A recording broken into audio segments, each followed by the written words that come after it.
Welcome viewers, Netaji Subhash open ইউনিভার্সিটির UG assignment answer 2025 তোমাদের ইউজির অ্যাসাইনমেন্টের পরীক্ষাগুলো শুরু হয়ে গেছে। যারা এখনও সাবমিট করনি তাদের জন্য সোশিওলজির CCSO 03 অনার্স পেপার, তার সঠিক উত্তরগুলো কি কি হবে আমি নিয়ে এসেছি, তোমরা দেখে নাও।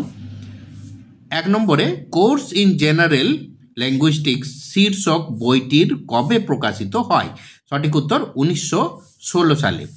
ল্যাঙ্গু মানে ভাষা, এর থেকে প্যারোল এর মানে বক্তৃতা মধ্য কে পৃথকীকরণ করেন? সঠিক উত্তর হবে ফার্ডিনান্ড ডে স্যাসুরে। 3 নম্বরে ডাহরেনডারাফের তত্ত্ব অনুযায়ী ক্ষমতা অনিবার্যভাবে আমাদের কিসের দিকে ঠেলে দেয়? সঠিক উত্তর কনফ্লিক্ট মানে দ্বন্দ্ব। 4 নম্বরে the structure of scientific revolution শীর্ষক বইটির লেখক কে? সঠিক উত্তর থমাস এস কুন। 5 নম্বরে ডাহরেনডারফ তার তত্ত্বের কোন কেন্দ্রীয় ধারণাটি মার্কসের থেকে ধার করেছিলেন? সঠিক উত্তর সামাজিক পরিবর্তনের ধারণা।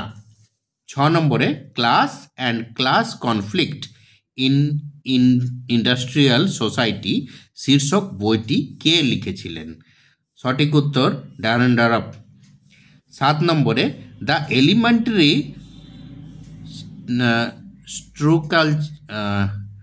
স্ট্রাকচার্স অফ কিনশিপ শীর্ষক বইটির কার লেখা? তো এর সঠিক উত্তর হবে স্ট্রস। 8 নম্বরে বৃহৎ তত্ত্ব ও অনুমানমূলক তত্ত্ব একই বিষয়, এই বক্তব্যটি কি হতে পারে? তো এটা অনেকগুলো অপশান আছে, দেখবে ভুল, ঠিক, ভুল ও ঠিক বা কোনোটি নয়, এরকম আছে। আমি কোনটা কারেক্ট হবে সেটা লিখেছি, এটা হবে ফলস মানে ভুল।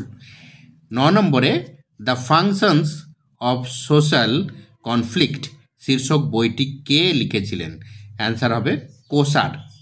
10 নম্বর এবং লাস্ট প্রশ্ন, বৃহৎ ও অনুতত্ত্বের মধ্যে কোন জায়গায় পার্থক্য দেখা যায়?